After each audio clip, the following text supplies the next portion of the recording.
Hello everyone, I am Dr. Jamuna, Associate Professor of Management from Technia Institute of Advanced Studies. Let's see something about factoring. First, we will move on to definition. What is factoring? Factoring is a financial service in which the business entity sells its bills receivable to a third party at a discount in order to raise funds. Factoring involves the selling of all the accounts receivable to an outside agency. Such agency is called a factor.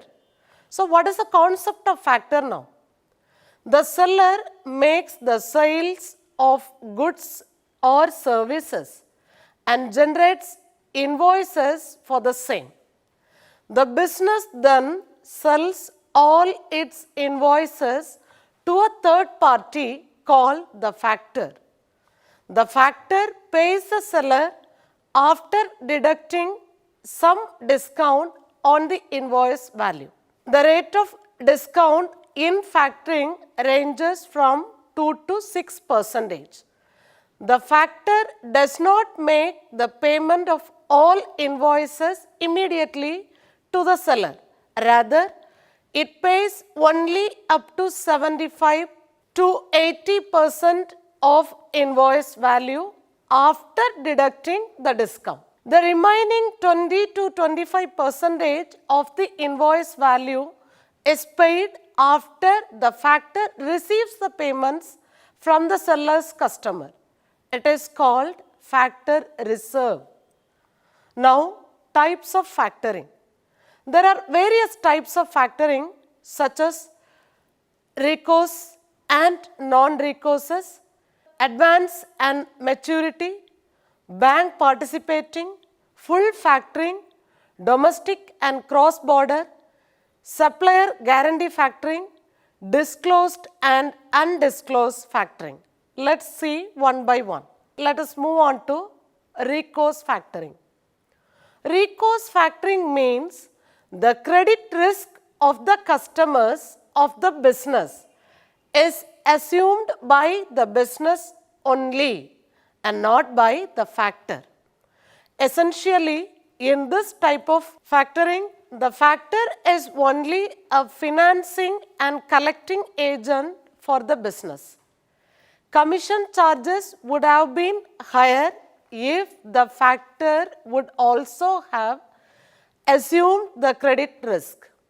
Here, the changes would only include a component of interest on the money advanced and service charge for collecting the money. Now, non-recourse factoring. Under this type of factoring, unlike resource factoring, the factor assumes the risk of customer credit. In a case of default by the customer, the business is not liable to pay anything. Of course, higher commission charges are charged to the business for this additional service. Next, we will move on to advance factoring. Advance factoring implies the payment of money in advance. As soon as the invoice is taken under factoring, the invoice amount less commission and the margin are paid to the business. The margin is paid post realization of the money from the customers. This margin ranges anywhere between 5 to 25%. Next one is maturity factoring. There are factoring services which offer the benefit of collection mainly.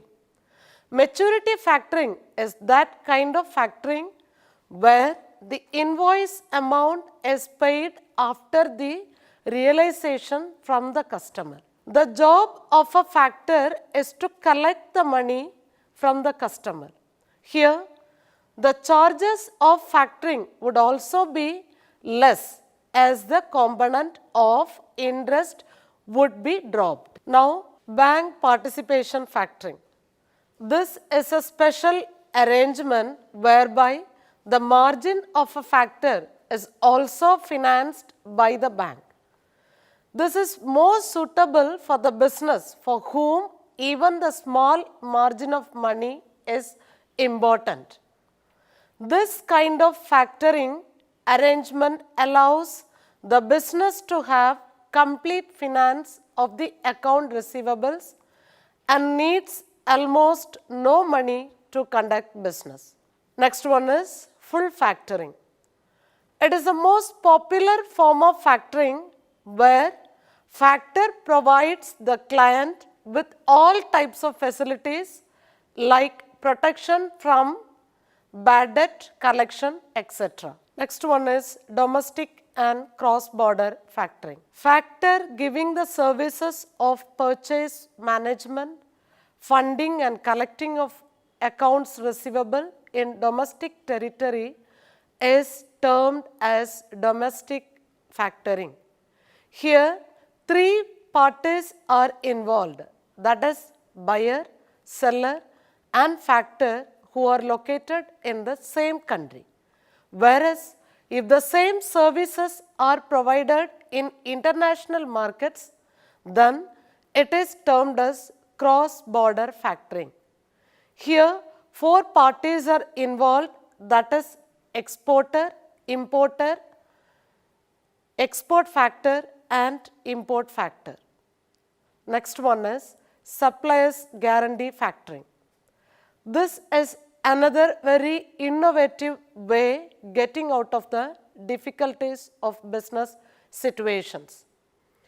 In this type of factoring, the role of factor involves taking guarantee of the business. The factor guarantees the payment of the suppliers of the business and on the other side takes factor the invoices of the business. Once the money is realized from the invoices, the factor first makes payment to the suppliers of the business and then the remaining portion of the business after cutting necessary fee for the same. Next one is disclosed and undisclosed factoring. Disclosed factoring means the customer of the business is aware of the factoring arrangement of the business. On the contrary, in undisclosed factoring, the customer does not know about the factoring arrangement.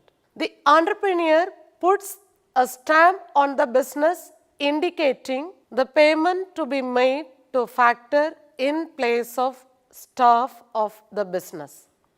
Hope you understand the type of factor. Thank you.